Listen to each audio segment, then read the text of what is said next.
Hello, how are you? Welcome to the Otherppl show. I'm Brad Listi in Los Angeles. Thank you for tuning in. Today on the program, my guest is Isaac Fitzgerald, author of a new book called Dirtbag, Massachusetts. This book, it's about a lot of different things. One of it is my family blowing apart and kind of coming back together in a new and interesting shape. But at its core, it's about my childhood and the way I reacted to that childhood, not knowing that I was reacting to that childhood. That was Isaac Fitzgerald, author of Dirtbag, Massachusetts. It's a memoir and essays that bills itself as a confessional. It's available now from Bloomsbury. Isaac Fitzgerald is a longtime stalwart in the American literary community. He frequently appears on the Today Show and is the author of the best-selling children's book, How to Be a Pirate, as well as the co-author of a book called Pen and Ink, Tattoos and the Stories Behind Them, as well as another book called Knives and Ink, Chefs and the Stories Behind Their Tattoos, which won the IACP award.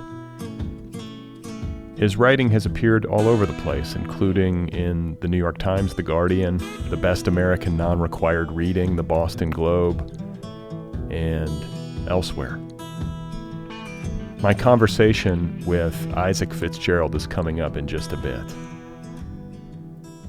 Today's episode is brought to you by Harper, publisher of the new novel Aurora, a literary thriller by David Koepp, soon to be a major motion picture from Netflix, and director Kathryn Bigelow. Stephen King calls Aurora, quote, impossible to put down. In this novel, we meet Aubrey Wheeler, resident of Aurora, Illinois. Aubrey is just trying to get by after her semi-criminal ex-husband splits town, leaving behind his unruly teenage son. And then the lights go out, not just in Aurora, but everywhere, all over the globe. A solar storm has knocked out power almost everywhere. And I should mention, this is something that can actually happen, and actually has happened to planet Earth, but it was before widespread electricity. So it happens in this new novel, Aurora, and suddenly all problems are local. Everything gets intense, and Aubrey must assume the mantle of fierce protector of her suburban neighborhood. Meanwhile, across the country, her estranged brother, Tom, is heading for his gilded desert bunker. He's a Silicon Valley CEO. He's super wealthy, and he's a prepper. So we have to resolve the complicated history between the siblings. We have to find out what's going to happen at what feels like the end of the world. But it's actually the beginning of some long overdue reckonings, which not everyone will survive. That's Aurora, the new thriller by David Koepp, available now from Harper Books. So my guest today is Isaac Fitzgerald, author of a new memoir and essays called Dirtbag, Massachusetts, critically acclaimed, out there now in a fine hardcover edition from Bloomsbury, wherever books are sold. Isaac Fitzgerald is, a longtime champion of books and literary culture, and started, I believe, at the Rumpus, McSweeney's, went to BuzzFeed, was on the Today Show. A lot of writers in the literary community know him and have benefited from his industrious hard work and big-hearted championing of books. And so it's great to see him celebrating the publication of a book of his own, a wonderful collection of essays. Again, he calls it a confessional, which when you read it, you'll understand why. That is enormously vulnerable and has a lot of hard-won self-awareness and self-knowledge in it that brings you in. It's a very intimate book, and powerfully so. It's got some emotion in it and a lot of blood on the page, as I like to say. And I really enjoyed it and loved meeting and talking with Isaac Fitzgerald. I'm very pleased to get to share that conversation with all of you right now. So here he is, folks. This is Isaac Fitzgerald, and his new book, one more time, is called Dirtbag, Massachusetts.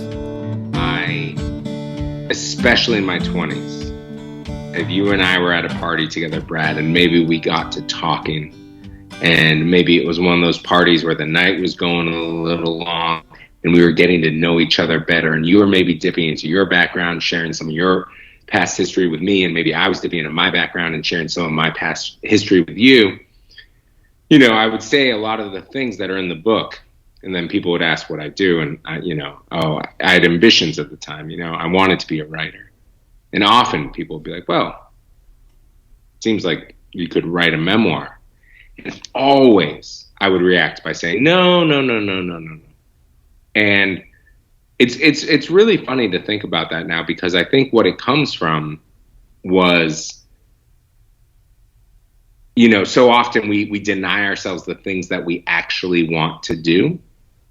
And I think I was scared that I would not maybe be able to do it well, or much more likely, or a combination of the two, is that I felt it had already been done, and probably done better. So I felt like my particular story maybe wasn't worth telling. And so for many, many years, I kind of promised myself, I would allude to it in certain pieces or essays. I'd allude to it, but I was never going to actually write about my childhood. And then when I sat down to write this essay collection, which when I sold it was supposed to be, disparate essays about different pop culture things, that childhood kept, I kept, like I just said, quote unquote, alluding to it. And there's only so much you can allude to. There's only so many times you can allude to something where you're like, oh, wait, maybe this is the thing I'm supposed to be writing about.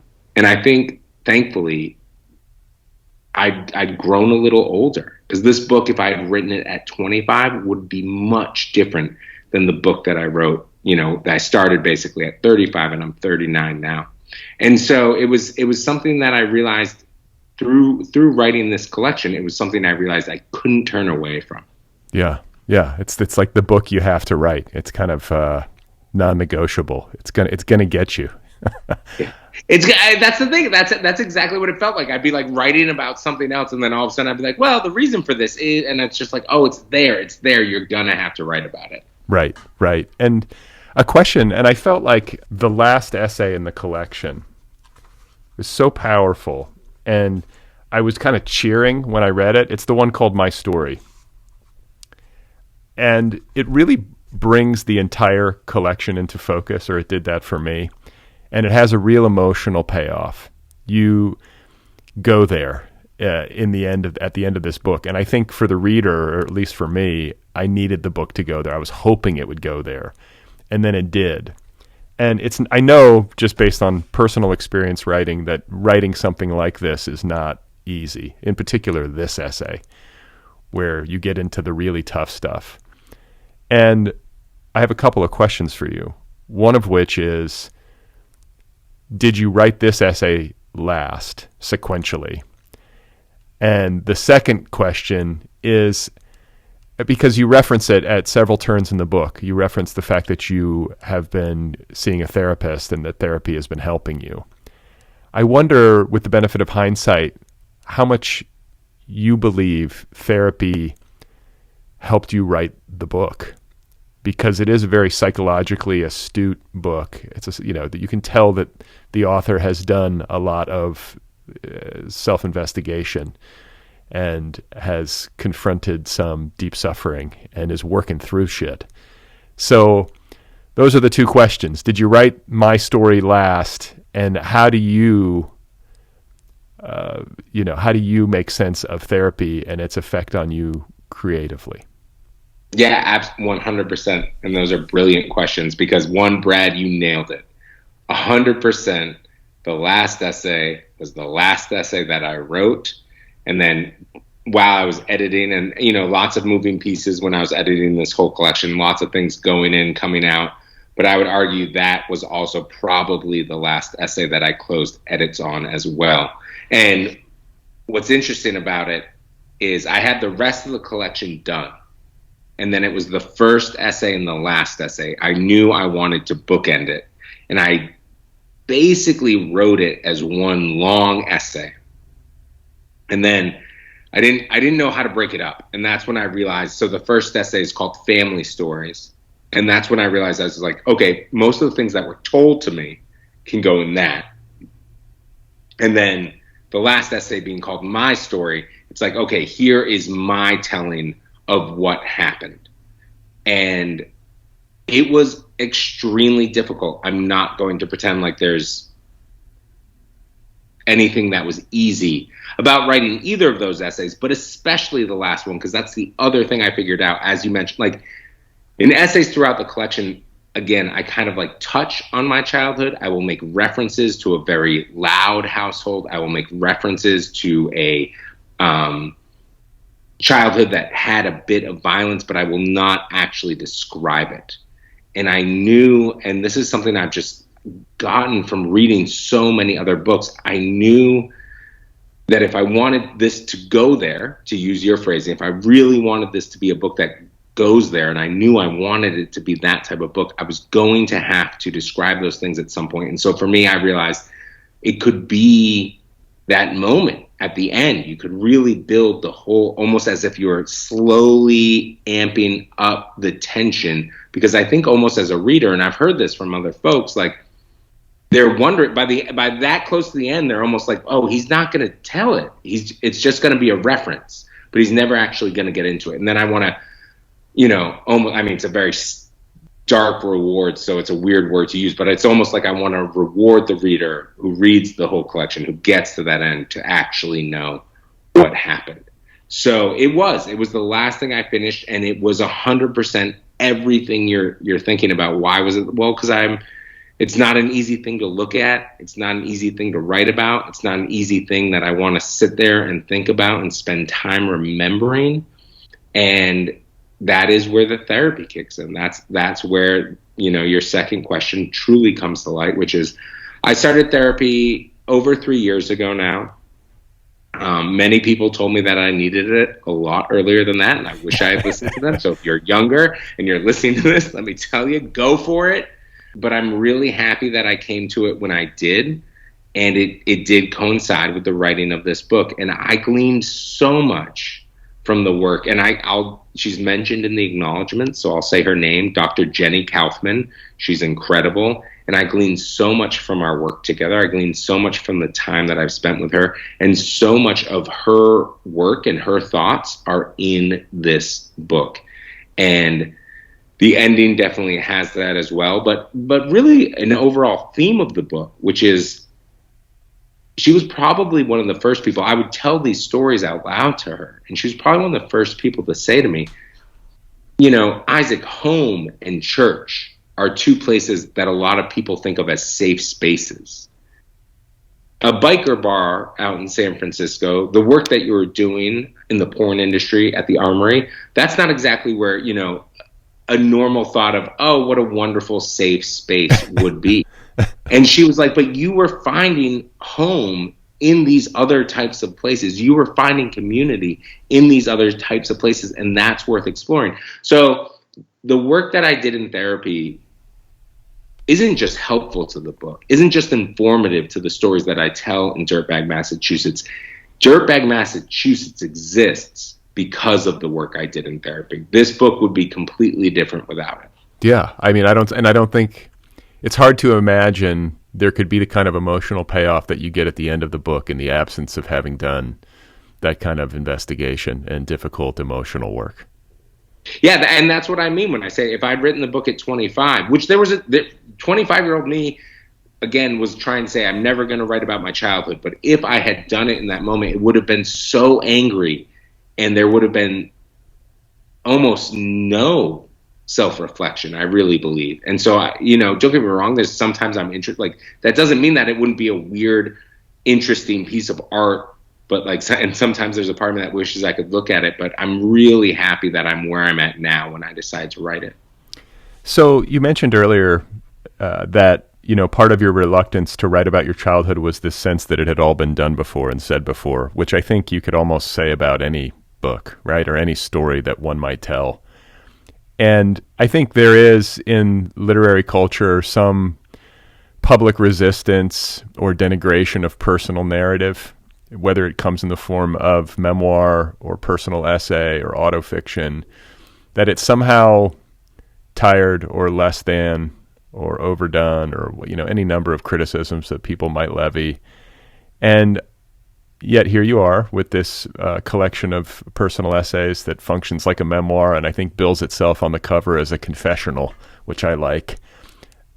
Where do you land on the value of telling one's story straight up? I mean, there's no way in hell I can have any other answer than I truly believe in it.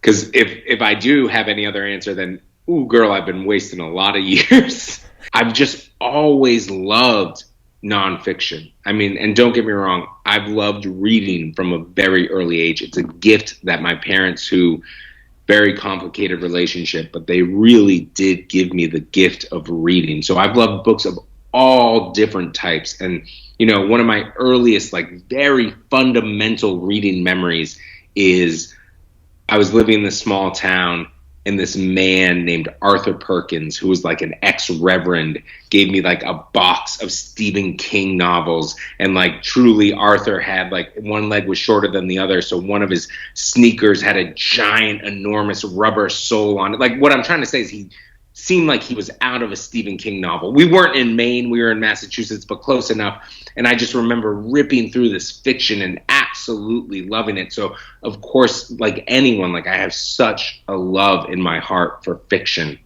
But I love how stories can help a person make sense of their own life. And it's something I've been doing for a very, very long time. And so nonfiction narratives, autofiction, I am a huge fan of them. The books that I read that I've been drawn to from such an early age were books that were nonfiction that either reflected my experience, because how thrilling to see your own life there on the page, or were experiences that I knew nothing about, because how thrilling to get to see the world through the eyes of somebody that you maybe don't have anything in common with, or at least you think. And then as you read these stories, you find those threads that kind of bring us together. So memoir, nonfiction, it's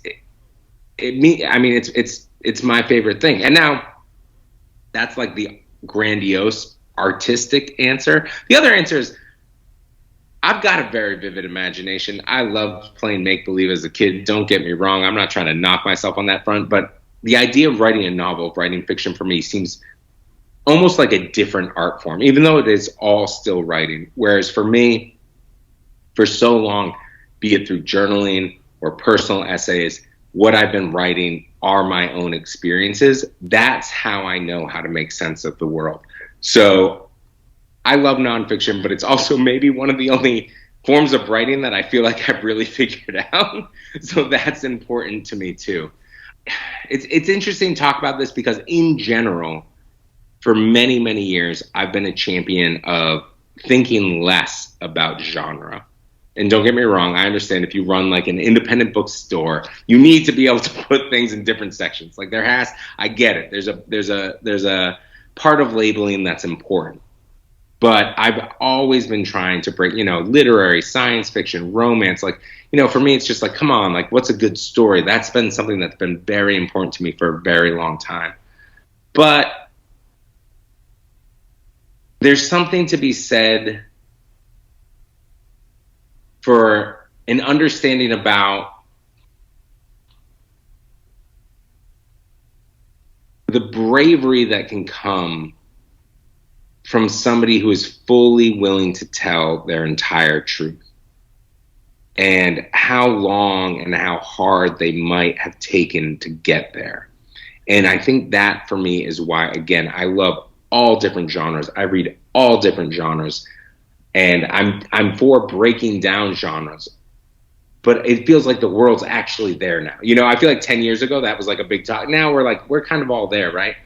But for me, I'm still always going to love reading a personal essay or getting this little window into a slice of someone's life, because as much as I love the imaginary, as much as I love the escapism that can be found in fiction, the connection that can be found through nonfiction just really, I'm sorry, it's such a grandiose word, but it feels like sacred. It feels sacred to me. Has it occurred to you that maybe your ability to write something wholly imaginary might now have some room to breathe because you've gotten this book down? This is the kind of book, and I know based on personal experience, because I wrote and published a very similar book, at least similar in that same kind of spiritual sense, that it was this immovable object. And now that it's done, it does feel like maybe there's more space, or I'm moving into a direction of more space where the possibility of writing something that's more removed from my own personal experiences might be a thing. Has that occurred to you? I mean, just hearing you say that gives me little shivers, my hairs come up a little bit, because my reaction is no. My reaction is, my knee jerk is, I've already thought about what the next couple of books I want to do are, the writing projects that I want to tackle, and it's all nonfiction. But the reason why I think I get that little shiver, I get those little hairs standing on ends, is I'm also somebody that said I never wanted to write this book. I'm also somebody who, when they lived in San Francisco, I moved there at the age of 23. I said, I'm never leaving. My heart bleeds orange and black now. This is home forever. And then 9 years ago, moved to New York, where, by the way, I love forever, and I'm never leaving. I think there's a history in my life, at least, of making these big promises that I'm going to stick to this. And then, of course, it's the beauty of life. It's the beauty of being a human, is we always evolve and change. Right now, I think fiction, and it's not, an earlier me, a younger me would say maybe I'm intimidated by it. I think right now, you're not wrong. I maybe feel like I could tackle it. But where I'm at in my writing journey, at least, I think there's a lot of stories that I still want to tell based on my life, or based on things that I know about out there in the world. And I want to do that first. But maybe you and I will be talking again in 5 years, and you'll be like, remember when you said you were never going to write fiction? And now you've written a novel about a dragon and a little boy who's a wizard or whatever. So your childhood, which is the core of Dirtbag, Massachusetts, just to give listeners who haven't had a chance to read some context, there's a line that you deliver in the book, and you have often delivered in your life, and I hope I don't botch it, but you say something like, my parents were married when they had me, but to different people. That's exactly right. So that's the Isaac Fitzgerald origin story in a small nutshell. And, you have traveled a very interesting road in life, which this book attests to. But if we were to focus, on childhood in particular, early childhood, you are the product of, I guess you'd call it an illicit romance. How do you characterize it? An affair? No, that's it. I mean, the opening line is, my parents were married when they had me, just to different people. And that's a line I've been using since I was very, very young, because it's both, I know that it has intrigue, but in a way I can use it also to deflect. I can then just kind of laugh and move on. But I would, there's, depending on where I'm at when we're talking about it, I would oftentimes follow it up with, I'm a child of passion. I was a real big, I'm a child of passion. Yeah, no, illicit romance is 100% what it was. Another thing that I like to say, which is the God's honest truth, is we're less of a family tree and more of a family shrub, because I've got half siblings and different parts of it. It doesn't go down in this straight way. It's all the branches are kind of twisted and turning. And I think as much as I use that line as a little bit of a scandalous opening, not just in the book, but in my entire life for years and years and years.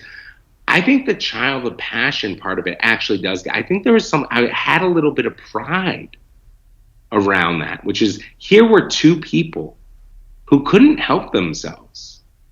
They really, whatever was happening, however you want to describe it, there were better choices that they could have made, but they could not help themselves. And there's something about that even before I really had a full grasp of what romance could be, I thought was romantic. I think there's some truth to that. Yeah. You know? Also, I mean, I was also raised Catholic. There were a lot of rules. So there's also kind of something nice about, you know, these two parents in my life were not always rule followers. They themselves had their human moments. Yeah, I mean, that's a big human moment in the Catholic paradigm, right? I mean, to go and have a child out of wedlock, or is that the way to put it? I mean, that's not something that the Catholic Church is typically applauding for. And I say this as somebody who was also raised Catholic, so we have that in common. The other thing, and I think it's a related thing to talk about, is the fact that when you were a very young child, your family was unhoused and was living in some sort of Catholic shelter. It was a Catholic charity that your folks were involved in, both as residents, and I think it was also a way of maybe making ends meet and doing some work that was spiritually and community oriented. Exactly. It was the Catholic Worker, which was started by Dorothy Day. And we did not have a lot of art on the walls. But Dorothy Day, a photo of Dorothy Day was one of the things that was framed when we eventually made our way to John Larry House, which was basically a Catholic worker run halfway house. That was, kind of low rent housing for unhoused people trying to get back on their feet. But before that, we were on Tremont Street, we were on Dartmouth Street, and we were at Haley House, and there's a soup kitchen there. And, again, as you can tell, I have a lot of humorous ways of talking about this. So one of the ways it's kind of like when somebody was like, I'm not just the president of Hair Clubs for Men, I'm also a user. My parents greatly benefited from the community. They were married to different people. They were both kicked out of their homes. They were both trying to figure things out. And so they were able to find shelter, but then also find community through the Catholic Worker. And those were some of the happiest memories of my life. When you're, I was under the age of 8. So when you're that young, you don't realize that your childhood is unique. You don't realize that you're not living, mayhaps whatever the cookie cutter version of a childhood is. Although, to be honest, between you and me, I don't think many people actually are. I think we all have this idea of an ideal, and then we've realized that almost all of us are, in some way or another, living very unique childhoods. But at the Catholic Worker, I was just surrounded by so many characters, so many wonderful people from so many different walks of life, from so many different backgrounds, and I loved it. It was an incredible place to be a kid, to be running around. There were all these different adults, and everyone was really trying to help each other. And both of my parents, it's something that I really admire about them. They have a deep Catholic faith. But I think they're very much more in line with the Catholic Worker, which, let's call it what it is, and they would say this too, is a socialist organization. Then there may be aligned with the Vatican and the opulence and that side of Catholicism. Now, that said, because the Catholic Worker was where they were spending their time, it eventually led to my mother getting a job at the Cathedral of the Holy Cross, which is basically the holy see of all of New England. And so she did kind of almost come from this very socialist, very give the t-shirt off your back to your neighbor, help one another community. And then she kind of got involved in this much more larger, what I would call kind of extreme. I mean, it's all organized religion, but that's like the extremely organized religion. Well, and it also brought you up against the darker aspects of the Catholic Church, when it comes to child abuse and, that whole scandal. I'm totally blanking on the name of the cardinal. It was a cardinal law. Yeah, you were in close contact, or your mother was. She worked for him, right? That's right. So she started working at a very low level position. But she's a very smart woman. She's very talented. And so she quickly rose. And yeah, she eventually got to the point where she was working closely with cardinal law. Cardinal law being, for those that don't know, someone who, at least to the best of my knowledge, was never actually accused of abuse himself, never directly accused. But what he did and what landed him on the cover of Newsweek during the Spotlight era, when the Boston Globe broke this case wide open and it became a national story in the early 2000s, kind of late 90s, early 2000s, very much was a part of making the decisions where priests who had abused children, instead of being excommunicated or kicked out of the church, would almost be brought back into Boston, spend time there, and then be sent back out to different areas throughout New England. And then, of course, it comes up, it's actually throughout America, and then it comes out, it's actually throughout the world. And in that way, no one was ever suffering consequences, and new communities were basically having predators sent to them by this organization, especially for those of us that were low income. We put all our faith in, we put all our trust in, we put all our belief in. And my mother was, of course, an assistant. She did not know any of that, which is why she felt very comfortable, especially at the time. None of that was out in the open yet. She would bring me to the rectory, and sometimes I would literally be playing in Cardinal Law's office. I thought it was the funniest joke in the world. I'd call him Blue Jay Law instead of Cardinal because it's a bird, and I was like 6, and I just thought that was delightful, and he was polite, so he'd laugh. And I remember knowing that this man was very important to my mother's livelihood. And so I felt good when I'd make him laugh like that, which, you can follow that thread to this place of like, that's so many people that suffered at the hands of abusive and pedophile priests that were covered up by the Catholic Church. It was because they put their faith in these people. These were people who had the ear of God. And so, yeah, it's a line that I quote in the essay, but it's from the movie Spotlight, which is about the incredible investigation that those incredible reporters and journalists at the Boston Globe did. But there's this line, like, it could have been any of us. That's how close it was. And it wasn't until those stories started coming to light that people started realizing, and not to go too far down this road or give away too much of the book, but, even after we leave Boston, I end up in this very small rural community. And I'm an altar boy, and I work with this guy. We call him Reverend Ray. And it's not for years and years and years later, once the scandal starts to make the Catholic Church take account finally for what they've been doing, that we find out that Reverend Ray was also somebody who'd been accused of things throughout his career, and had eventually been moved to Athol, Massachusetts. So, is Athol the name of the town that you moved to? So this is it is, but I also I went to school in Orange. At times we lived in a very small town called Petersam. But Athol is that whole area. It's, there's Orange Athol area is one way to refer to it. There's also the Quabbin Reservoirs out there, which is a fascinating history unto itself, which is 4 towns that the state of Massachusetts basically buried underwater so that Boston could have clean water. Yes, the people out there are still upset about that.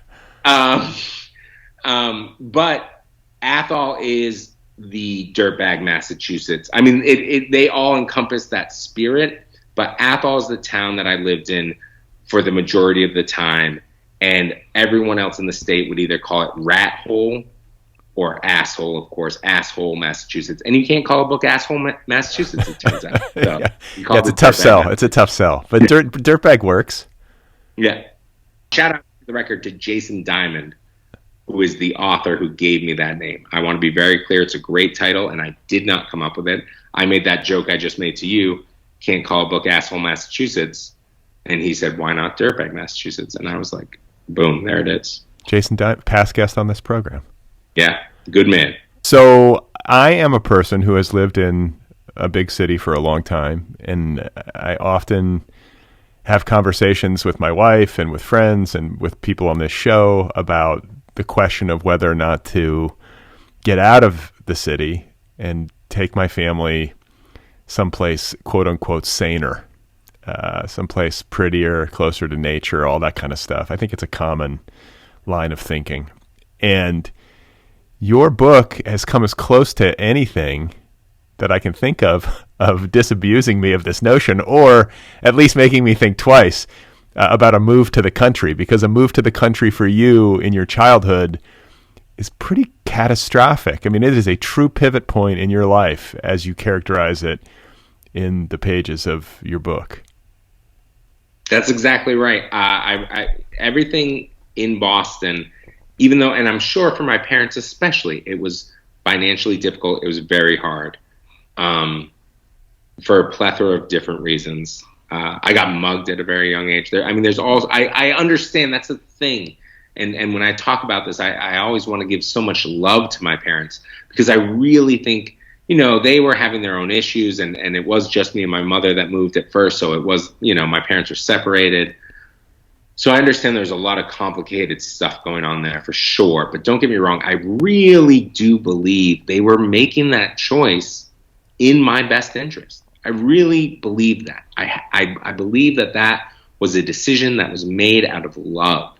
And they had no idea how disastrous it would be. It's tough, because you're absolutely right. Like, you're not the first person to mention to me, like, well, I've been thinking about taking my family out of the city, but then I read your book, you jerk. And I want to be very clear, especially if you have the financial stability, like, I'm all for it.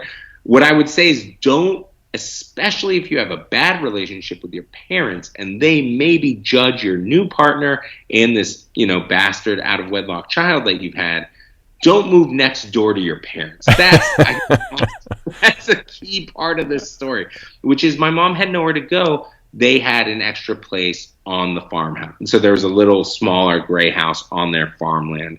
So we were able to move out there. And I think that really led, in an already incredibly stressful time in my mother's life, led to even more feelings of judgment and harshness for her. That said, if you're going to move someplace, like, it's not just about not moving next to your parents. It's like, make sure there's a community there you want to be a part of. Make sure there's something there for your children to connect to. For me, I went from this place that felt hustling and bustling, especially when we were involved in the Catholic Worker, so many different people to talk to and to be a part of. And there were so many events that would happen at the soup kitchen. And then all of a sudden, out of nowhere, I'm in a new place with no friends. And it's not like I can go down to some park and meet some kids. Like, eventually, when I do make friends, I'm riding my bicycle 7-10 miles just to see them, So it was very desolate. There was not a lot going on. There was not a lot of community, and there was not a lot of support. And so what that led to was me and my mother alone in a very drafty, no heat other than the stove that we had, other than this cast iron stove that we had, living a life of isolation. And my mom came to really lean on me. I was kind of the only person. She couldn't talk to her parents. They were being dicks. So I was became the default person that she could talk to. And then in those moments, my father's having an affair. She doesn't know what she's done with her life. She feels like this town was a town that she always thought she was going to escape. And now she's back in it.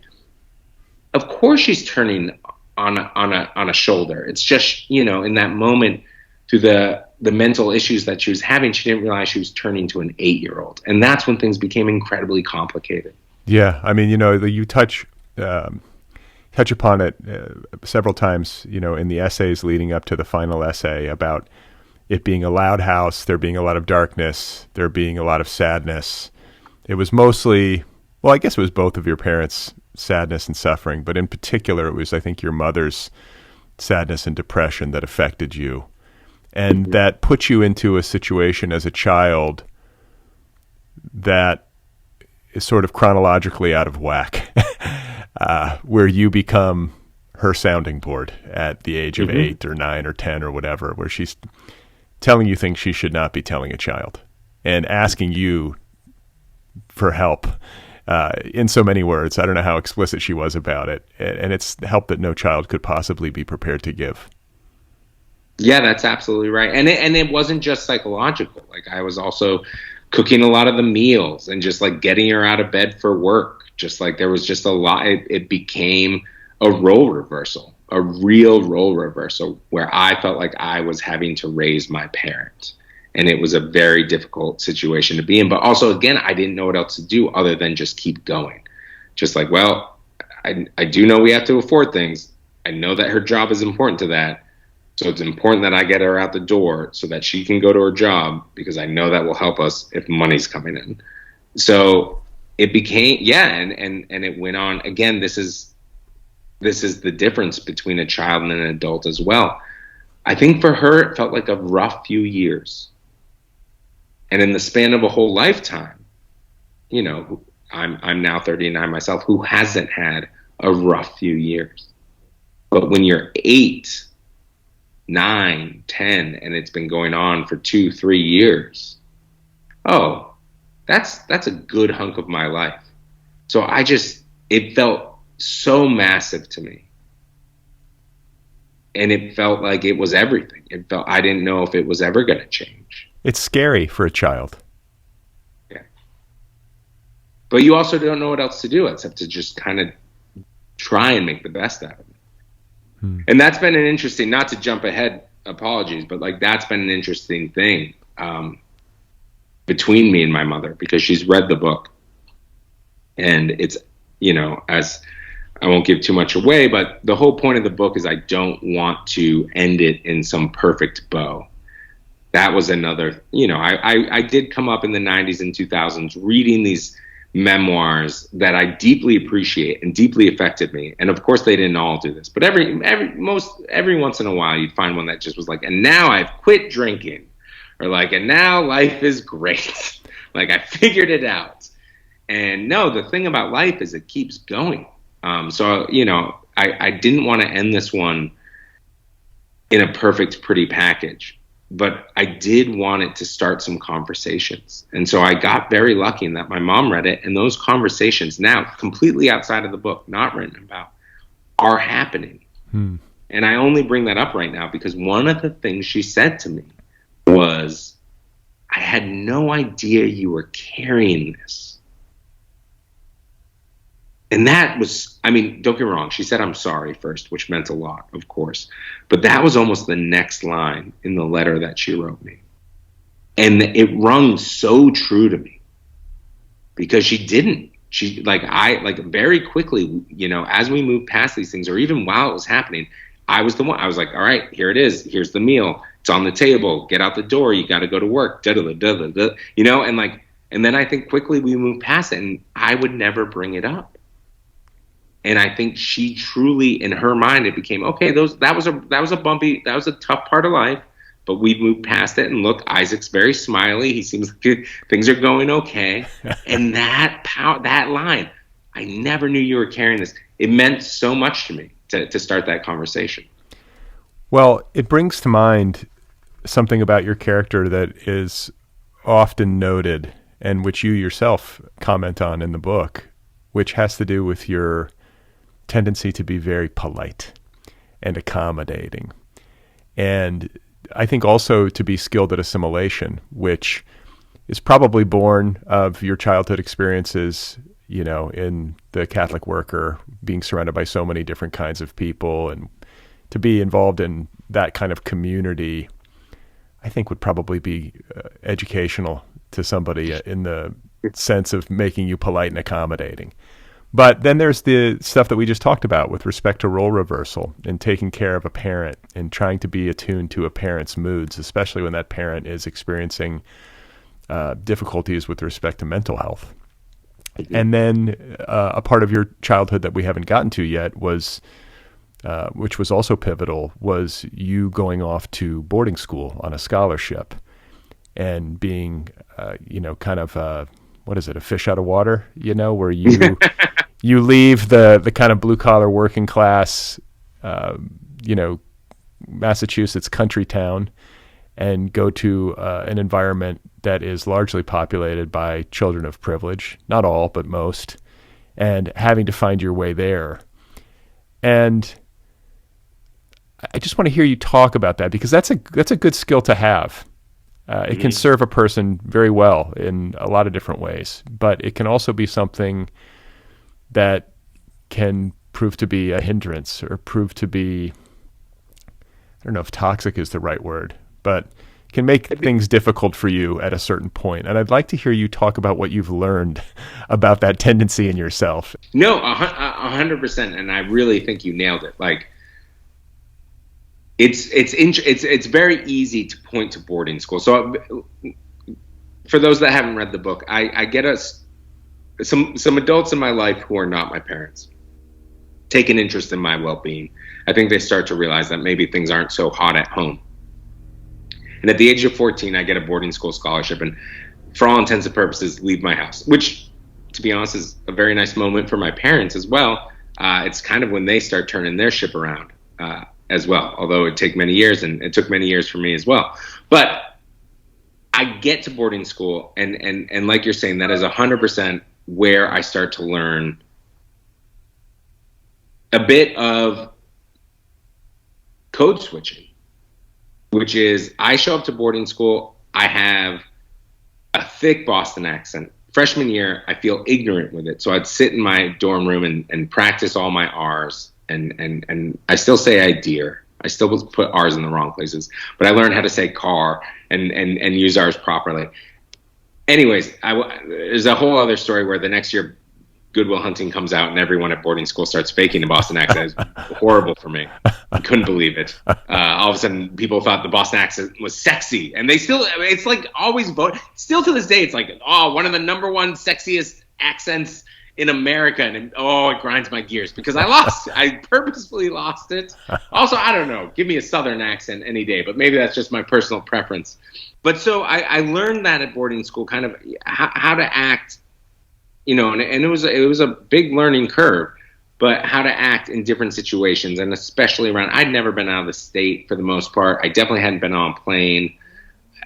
There's just these students there who I went in with a huge chip on my shoulder because I had this working class background. I was like, all rich people are bad, and some of them were 100%, but some of them were also very kind and very giving, and like even took me on trips. Like all of a sudden I started seeing the world. Like they really just broadened my horizons in incredible ways.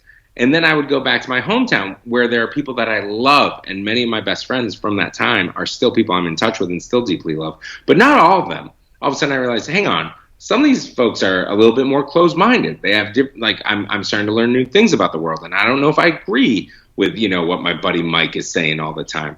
So that became like this interesting juxtaposition. But I did learn how to, okay, if I go home, I'm going to act this way. And if I'm at school, I'm going to act this way. So that's where almost a performative code switching started to happen. But to get to your point, Brad, it did start to happen before that. Absolutely. There was something about either taking care of my mom, or even when things were really hard, I still had to go to school.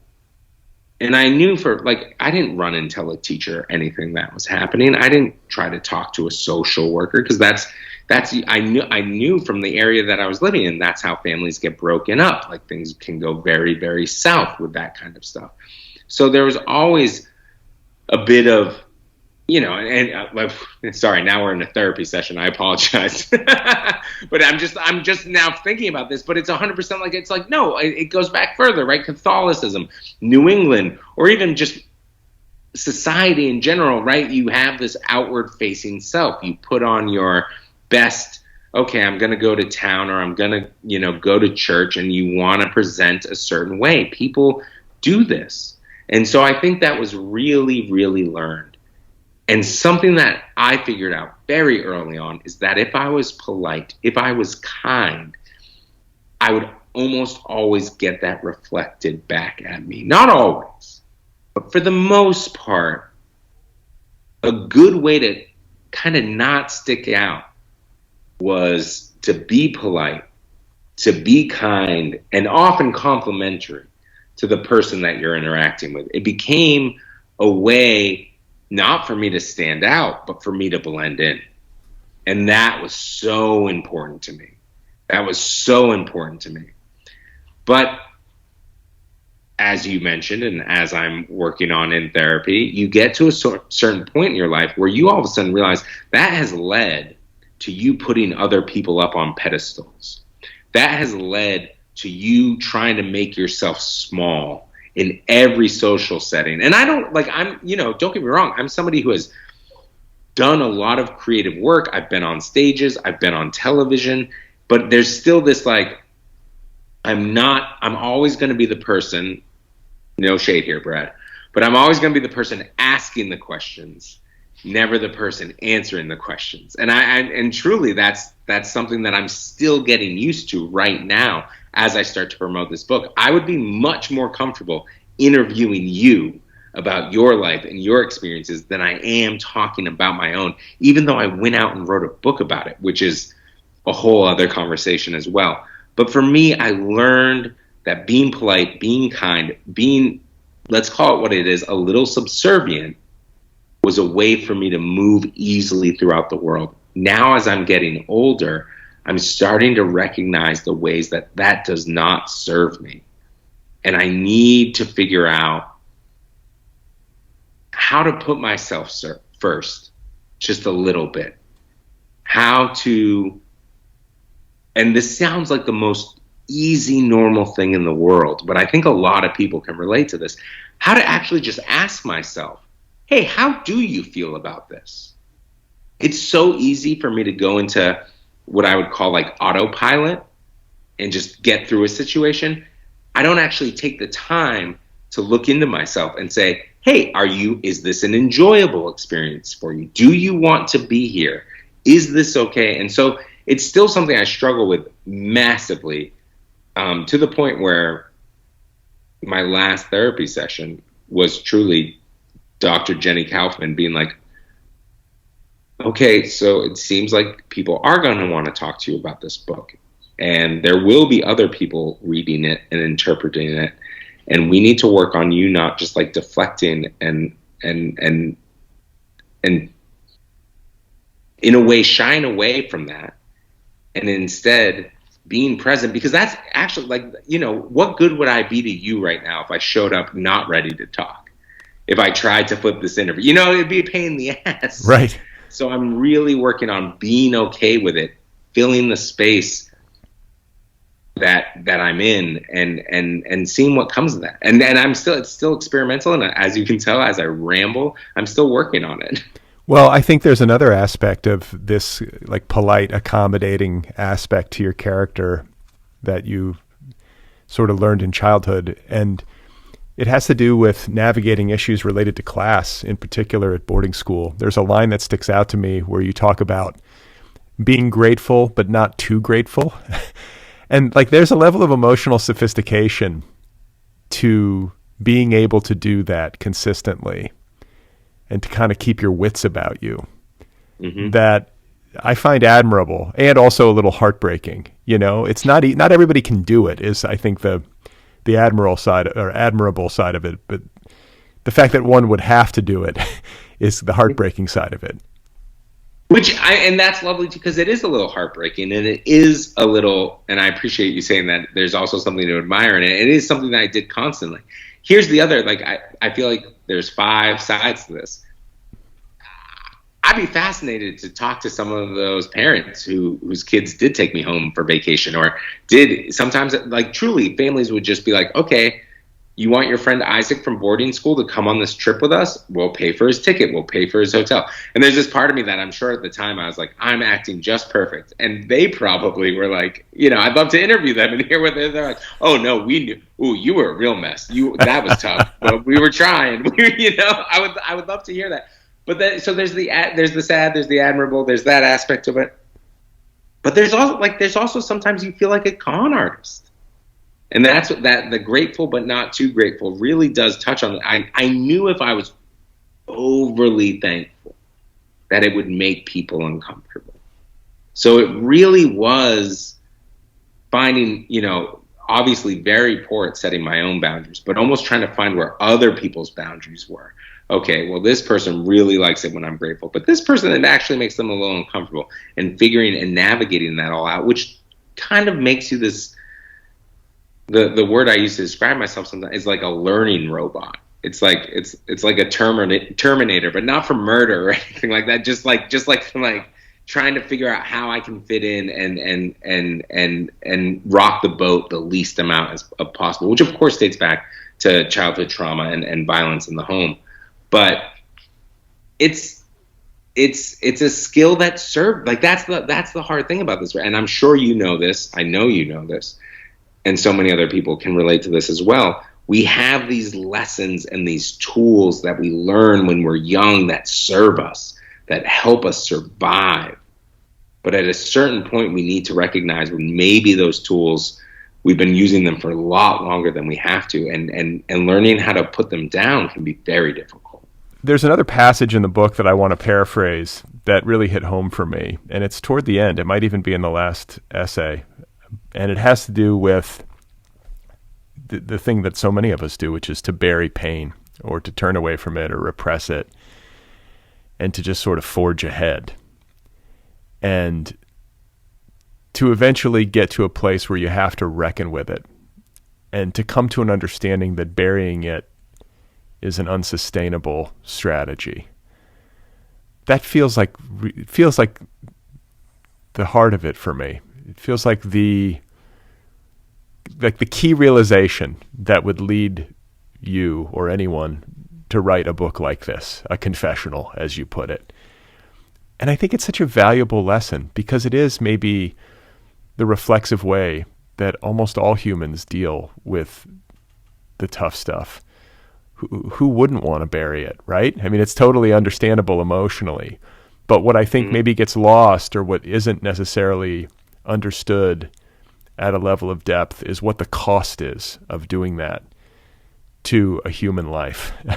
So can you just talk a little bit about that and like coming to the realization that it was unsustainable? Yeah. I'm not unique in this. I feel like I remember actually once, I can even name it. I remember watching this show. It's a cartoon called Adventure Time, which is a wonderful show. Very like bubbly and cute animation, but actually really goes there in a lot of different things. And the main character, Finn, at one point, like something very bad happens. And just as it builds, like the first season, you're like, oh, this is a cute little thing, but you can tell that they're adding more and more each season. I can't remember which season this happens in, but at this point, you're like, oh, this is not just like a fun, cute cartoon. Something traumatic happens to him, and he says, that's going in the vault. And he says it in such a light-handed way that you realize, oh, Finn's had a vault like for a very long time from a very young age. And what was funny for me in that moment was that's something I had said for a very long time, which is all to say that this is not unique. I'm sure we all have, you can say bury it, it's going in the vault, that goes in the dark, whatever you want to call it. But for me, I'd referred to it basically my entire life as like, that's going in the vault. Because that's what allows you to just like, button it up and keep the game going. Just moving on. You feel in that moment, you don't have time to dwell on it. You don't have time to examine it. So you have to button it up. You have to put it in the vault, and you have to keep moving. And I did that for an extremely long time. And that's another core thing about this book that you are touching on perfectly, which is that this book, it's about a lot of different things. One of it is my family blowing apart and kind of coming back together in a new and interesting shape. But at its core, it's about my childhood and the way I reacted to that childhood, not knowing that I was reacting to that childhood. Because of what we're talking about right now. If you had asked me, why are you doing this? Or why are you doing that? Hindsight 2020, now through the help of therapy, I can see the different things I am reacting to with a lot of the actions that I had, not just in my 20s, but into my 30s. But at the time, I really would have been like, if anything, I was like, I'm being independent from my childhood. I'm getting away from my family. Like, look at, I'm my own person making my own decisions, which of course is all just based in this lack of control that I had in my childhood. So I'm desperate for control when I'm an adult. And so that is something that I lived and dealt with, or to use a better phrase, did not deal with for a very long time.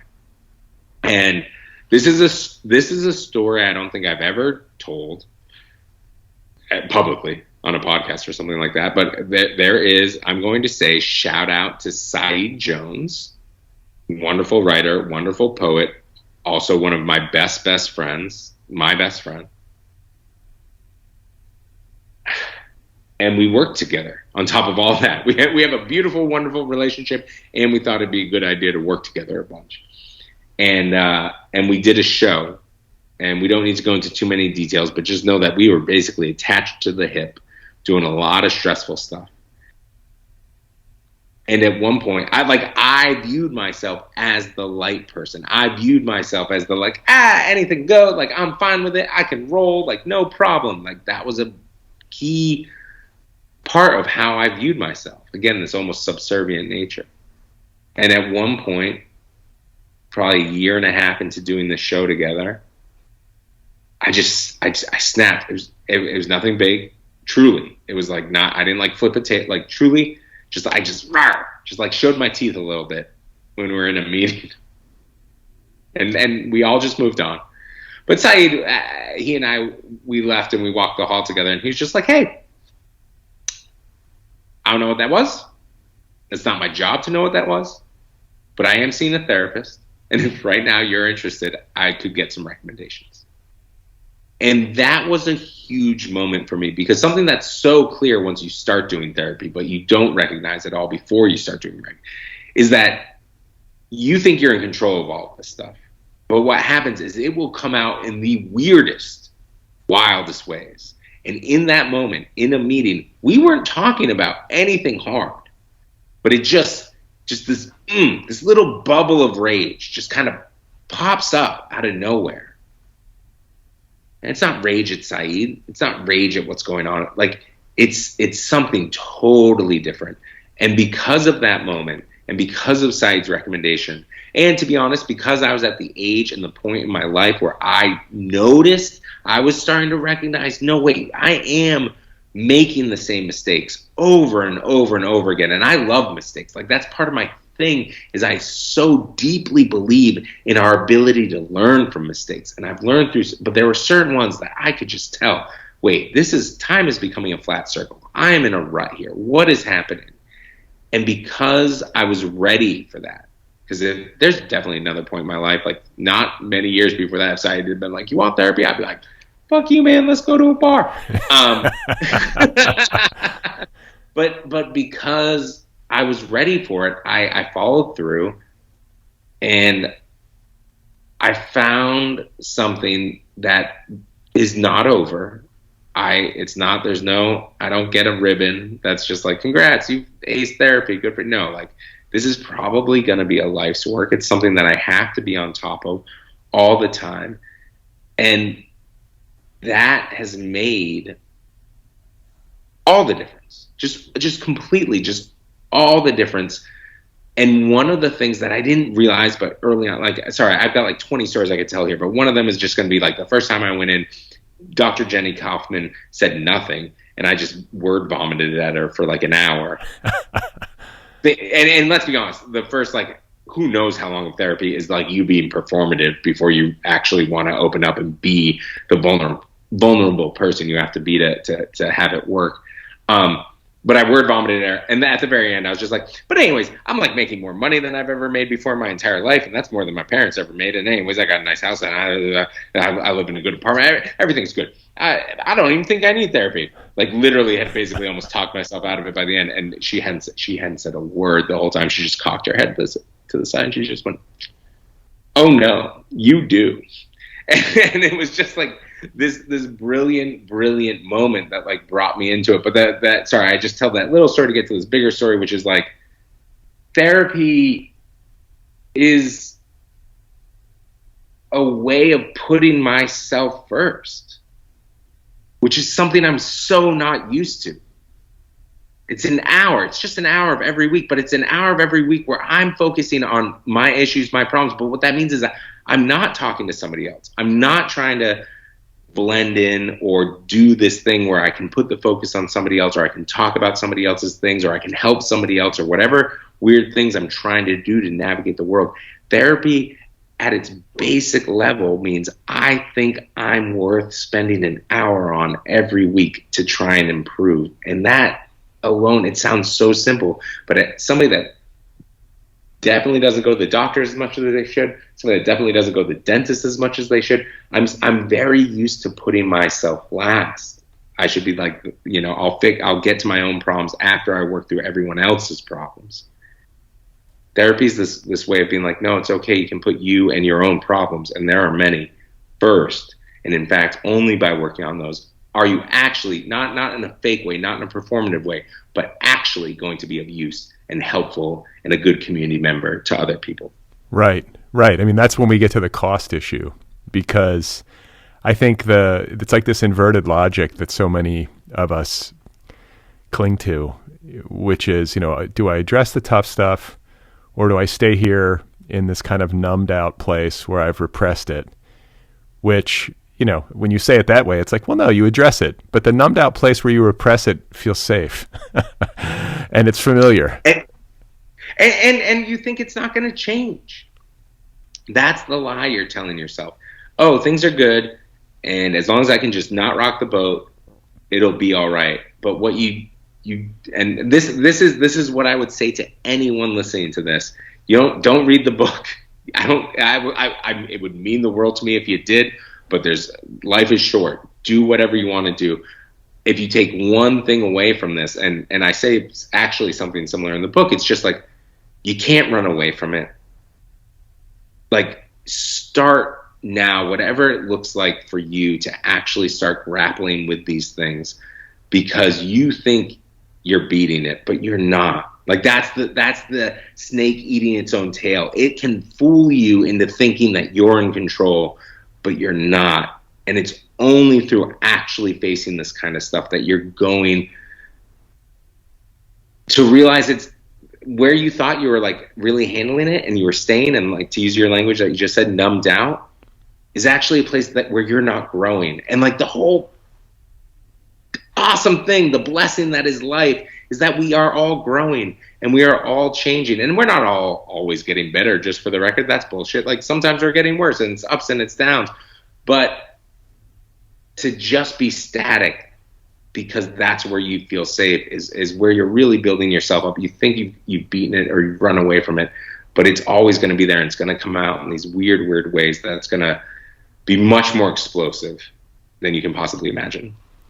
Well, one of the last things I want to say is about stuff that's not in the book, because people who are familiar with you and the work that you've done through the years at the Rumpus and McSweeney's and at BuzzFeed, the Today Show, that stuff isn't in this book. And I'm wondering why.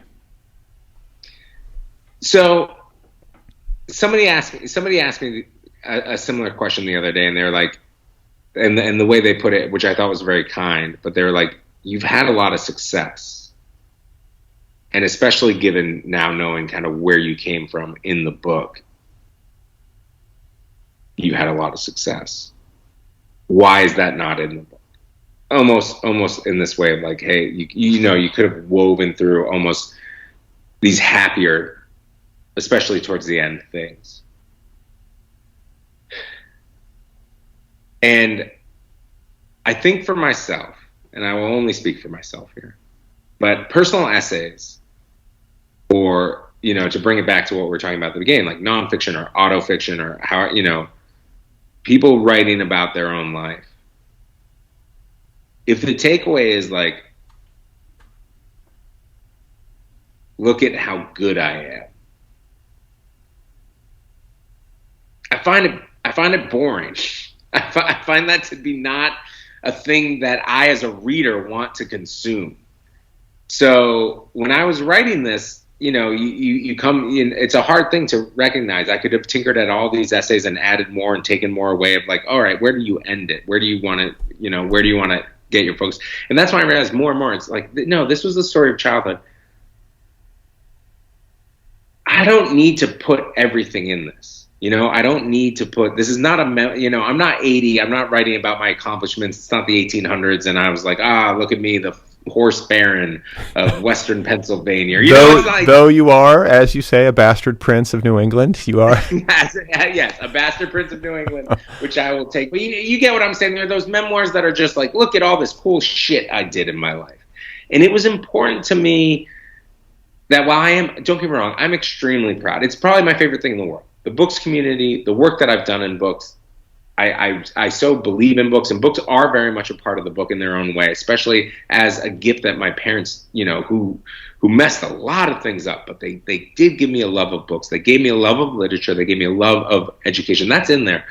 But I didn't need to write about, oh, and here's where I got this job, or here's how I did this, and here's how, like, that to me felt like it would be a little boring. And the best example I have of this right now is I recently wrote an essay for Esquire. And it's about my decision not to have children. And it's also about how much I love being an uncle, both to my family, but also to friends with children. And if you read that essay, the first 40 to 50%, it reads exactly, I'm literally toying with this idea of what we're talking about.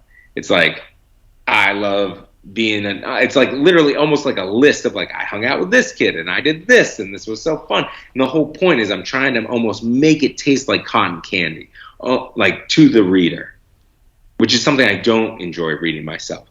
But then I try to put it, not to give too much away, but basically there's a moment where I'm watching a nephew and a niece of mine that is very much linked to my childhood, very much linked to the violence that my family had and my parents had, and the switch that happens in me. And I kind of set up that beginning of cotton candy to get to that moment, to flip the essay on its head. Because I want to show, even those of us who pride ourselves in trying to do well, we have these moments where we fail, where we falter. And, if I've done the book right, that's what I'm showing in my parents, too. Like I've said throughout this whole entire interview, when I was 25, I would have written the book and my parents would have been the villains. I'm hoping that in this book, my parents are seen as very complicated, difficult people who they themselves have been given a chance to grow and change. And so those are the parts of essays that really speak to me. So in that Esquire essay, I tried to pull that off. You can read it. You'll let me know if you think I did or not. But that's why in this book, it was very important to me not to list accomplishments or be like, oh, look at how far I've come. It was more about no, this is about an examination of self. And the work that I've done in the books community at those different places that you mentioned, that can stand on its own. It doesn't need to all be in the book. And that was in a way a very freeing thing when I realized that. So where can listeners find you? What are you up to today, in the books community, aside from obviously the publication of Dirtbag? And what are you mentioned earlier, you know what your next couple of book projects will be. Can you give us any hints about what that might be? I can, and it's going to be great. It's going to be perfect for everything we talked about. And again, Brad, I just want to say again, thank you so much for these wonderful questions.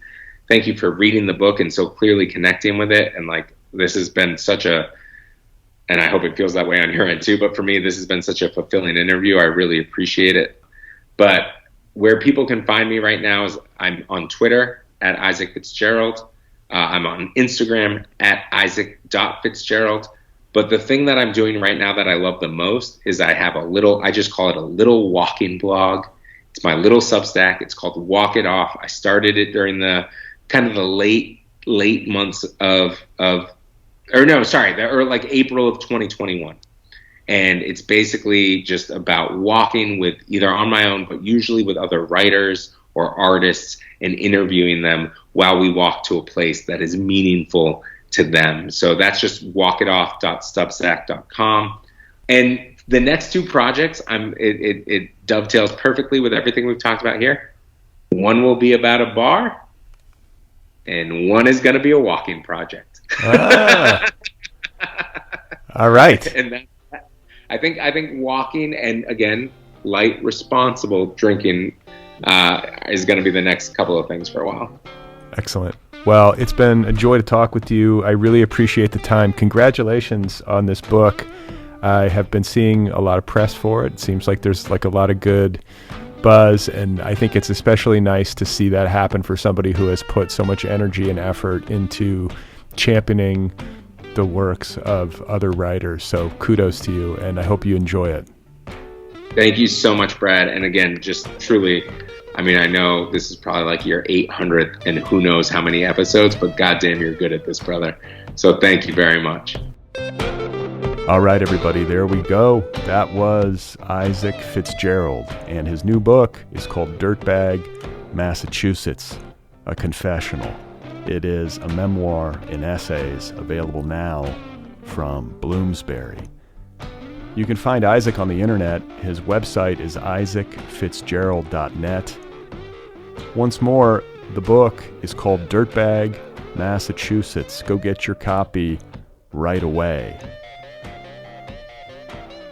The Other People podcast is offered freely. There are a couple of great ways to support the show. First of all, rate it and review it over at Apple Podcasts or wherever you listen. It just takes a couple of minutes to do this, and it really helps. It helps other listeners find the show. So if you have the time and the inclination, I hope you will rate and review this program wherever you listen.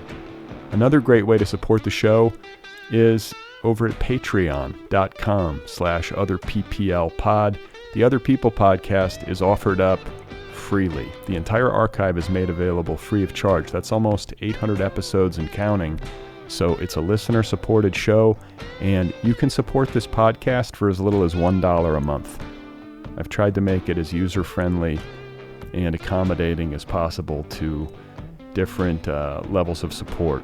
As you move up the scale, you can get Other People gear, a t-shirt, a tote bag, coffee mug, and so on, over at patreon.com/otherpplpod. And, support the show. Help keep it going. My new novel is called Be Brief and Tell Them Everything. If you would like to read it, that would be great.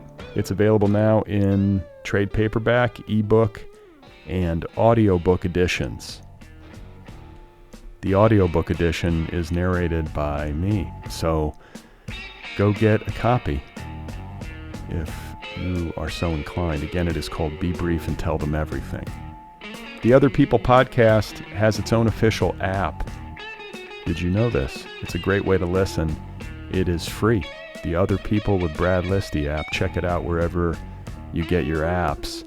And last but not least, the Other People podcast has its own YouTube channel. The entire archive of this program is available over at YouTube. Search for it by name, Other PPL with Brad Listi, and hit the subscribe button. It's free.